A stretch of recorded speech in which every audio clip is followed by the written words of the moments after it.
nishimiye kongera kuba hano mafata nko mu rugo. So I'm happy to be here now. I call this place my home.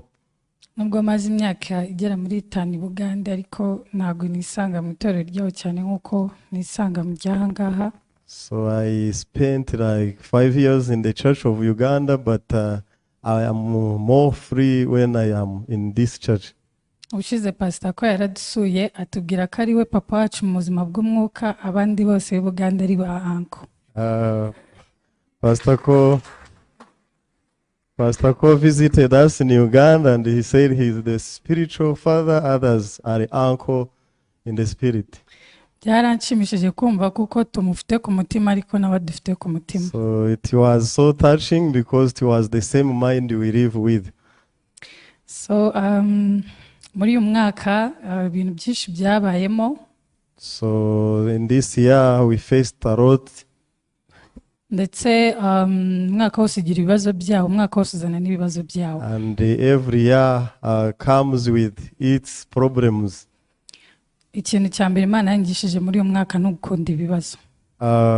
But this year God taught me to face and challenge with the problems. Hari umuntu muri mwe gukunda ibibazo? So is anybody among you who love the problems? Kuko ngiye ubu ndabikunda ndetse niyo bije ndabyakira. But so far I love the problems and I'm ready to receive any problem when it occurs. Uko ikibazo kije nkabona binshanze ndavuga no okay kandi nuko Imana iri bubigenze. Because whenever I face a problem and it is beyond my ability, I decide saying let me see how God is going to work on it.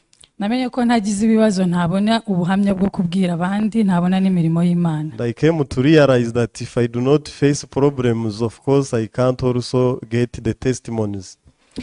Nsigaye mbwira Imana naho ubwo mpa byinshi mbone byinshi byo kuvuga. Ubundi se ubu nashima Imana gute ntabibona. I usually say God may you provide a lot of problems so that it will bring also many testimonies. Mu kwezi kwa karindwi twagize urugendo shuri mu gihugu cya Kenya Mombasa. So in the year of July we had a trip in Mombasa. Ngerayo bihurirana nuko pastor mukuru Yohana wo muri Kenya ari kuza kubasura. So and there was the scheduled visit of the senior pastor Yohan. Iyo ugeze mu itorero rya Kenya kugira ngo abantu bagire fellowship n'umushumba batonda umurongo. So in the church of Kenya to fellowship with a pastor you make a queue. Birazwi ko umuntu wese agomba kumarana iminota 2 na pastor ntago irenga. And they are familiar that no one will exceed 2 minutes with a pastor. Umunota umwe no kuvuga ikibazo ufite, undi munota umwe na pastor kubwira umutima wawe. So 1 minute is to share your heart and the other is to receive the guidance. Ngiye narategereje ko ntari nzi uko ibintu bigendamo n'abantu batunga umurongo bikancanga. So I didn't know that. I saw people make a queue and I didn't know what. Ndategereza turya ibyo kurya bya ninjoro, ngiye mbasha kugirana mu kiganiro nawe hafi minota 30. So I kept waiting and we took dinner. Then by chance I was given 30 minutes to fellowship. Mubwira ibibazo nari mfite muri details. So I shared with him the problems I had in the details. Ibibazo bya mbere byari binkomeye, byari ibibazo bijyanye n'imikorere na business. So the first was the challenge in the business. Namubwiye ibibazo mfite by'ukuntu nagiye Buganda ariko nk'umunyamahanga badashaka kunyemerera kwiyandikaho business. So I shared first that I'm a foreigner in Uganda and it is not allowed to register the business by my own. Bituma ninjira muri partnership n'undi muntu. And it pushed me to have a partnership with someone else. Ariko nyine nkaba mfite ibibazo muri iyo partnership ukorana n'uwo muntu. So and in this partnership I'm facing a lot of problems. Kandi mubwira n'ibibazo mfite mu rugo ko ari njye mwana mukuru wita ku bantu bose. So and also I share that I'm a firstborn and I care most of the things of the family. Mubwira ko nashaka kuva muri iyo partnership n'abo bantu kuko ntabasha kwita ku muryango wanjye. And I told him that if I quit this partnership I can't be able to take care of my family. arangije ansomera ijambo riri mu Bakorinto ba mbere and he read a verse in 1 Corinthians ibice 12 umurongo wa 24. verse 12, I mean chapter 12 verse 24. Abakorinto ba mbere ibice 12 umurongo wa 24.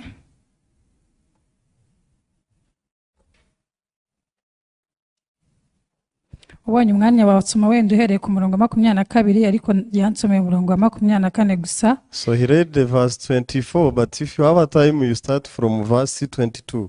Haravuga ngo nyamara izidateye isoni ntizigomba kwambikwa, ariko Imana yateranije umubiri hamwe. Urugingo rukennye icyubahiro iruha icyubahiro kuruta izindi. 1 Corinthians 12 verse 24. Akiri nsomera ijambo ntabwo namenye icyo rivuze. So after he read the verse, I didn't know the meaning. Ariko iyo urebye neza usanga dufite umubiri tugira ingingo zambikwa n'izitambikwa. So but it is true that we have the clothing body and the naked body. Usanga izo tutambika ari ingingo zidateye isoni, ntabwo ufite isoni zo kuzerekana. So we do not clothe the parts which are not shameful. Ariko izidutera isoni nizo twambika. But the shameful parts we cover or we clothe them. Yarambwiye ngo izo ziteye isoni duhisha n'izimana yahaye icyubahiro kurusha izindi. And then he said these parts which are shameful that we clothe them are the ones God gave privilege. Uzi icyo bisobanura? Bivuze ko ingingo ziteye isoni kurusha izindi ari bya bintu utinya kuvugira mu bantu, ingorane ufite. So this means the problems you fear to share with the people are compared to these shameful parts you cover. Mu yandi magambo Imana inyura muri bya bintu bikubaho uhisha cyangwa se bikugoye kurusha ibindi kugira ngo igukorere. So and then God passes through these problems in order to work for you. Bivuze ngo udafite ingingo ziteye isoni, udafite ibibazo, ntabwo Imana yagukorera. So and this means when you are okay, you have no problem, God has no reason to work for you. Niyo mpamvu nakunze ibibazo kuva umunsi. So and then from then on I start to love the problems.